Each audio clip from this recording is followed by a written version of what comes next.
The future is on the horizon. Our knowledge of our world and even ourselves is growing to a level that 20 years from now, we wouldn't even be able to comprehend.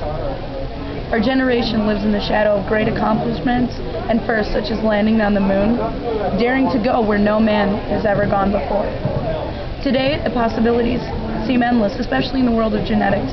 We have almost completely mapped out DNA to the point that we can pinpoint what gives you any kind of heart condition or even something as small as your eye color.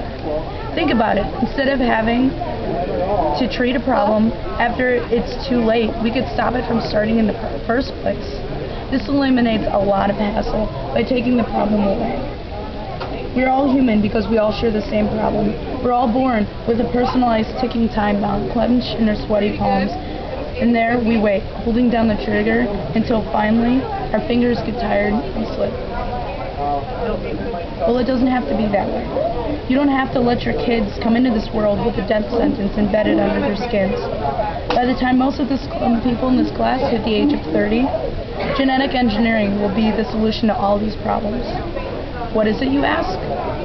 The definition of genetic modification by a very well-named site, Making the New World, is any alteration of genetic material by an organism by means that could not occur naturally through any mating or recombination. So in essence, we would be doing just as that site claimed by making a new world. This isn't something too far off into science fiction either. Actually, most of this technology is already around. So what's keeping us from taking this huge, giant leap as a race? Not much. It's just not cost efficient enough to be practical. Also, some people view this as morally wrong, saying it takes it out of nature or even God's hands. But looking back into history, anytime we have the technology to do something, morals are only a minor setback. If you had a kid, wouldn't you want them to have the best chances you could create? If you had the money to make sure that your child, the most important investment of your life, would be off to the best start possible, in the best environment possible, would you make it happen? In that case, would you leave it up to God or man? What you should really be asking yourself is what mankind is optimally driven by.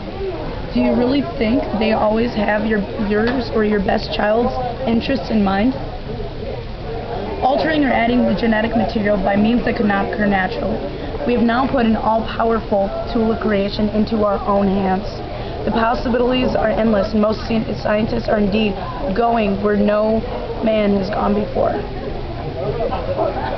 But are we merely kids playing with something we barely understand?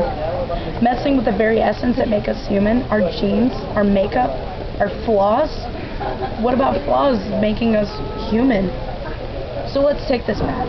Down the road, it's getting reasonably priced practice, and it is commonplace for anyone that could afford it to use it.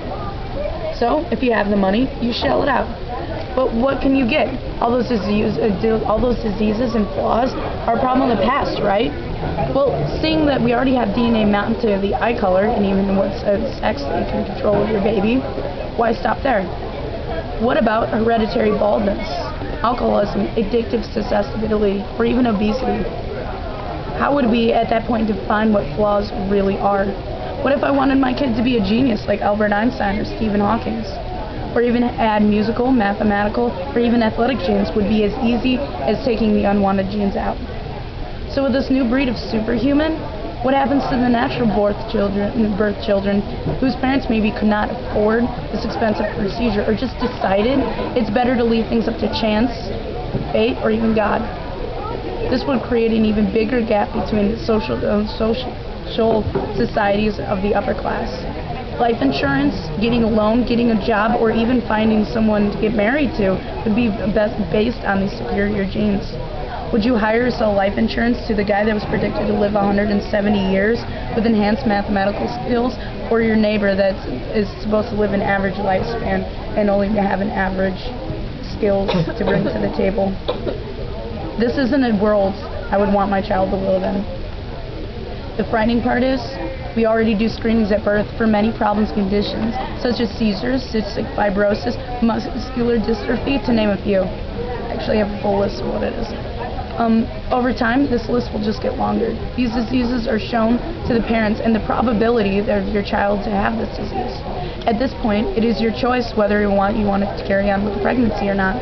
Given the odds that your child has a 70% chance of Down syndrome, what would you do?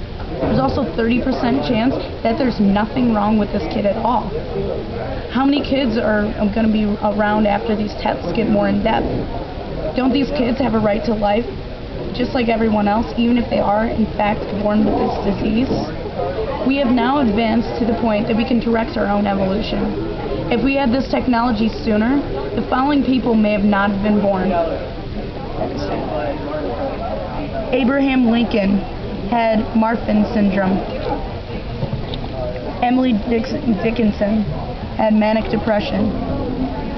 Vincent van Gogh had epilepsy. Albert Einstein, dyslexia. John F. Kennedy, Addison's disease. Rita Haynesworth, Alzheimer's. Ray Charles, primary glaucoma. Stephen Hawking, lateral sclerosis. Jackie Joyner Kersee had asthma and went to win a bunch of medals at the Olympics. And most of all, herself. You wouldn't be around if those testings were around, because we all have genes that are flawed, and you wouldn't be able to pass the screenings. In the near future, we would just watch as the moral line slowly disappears. Looking back into my history, and also into my argument, anytime we have the technology to do something, morals are only a minor setback. As a life being premature determination before birth, whether or not it can be successful, sounds just as much as a death sentence as any disease I can think of, and would not be a place I would want to raise my kids in.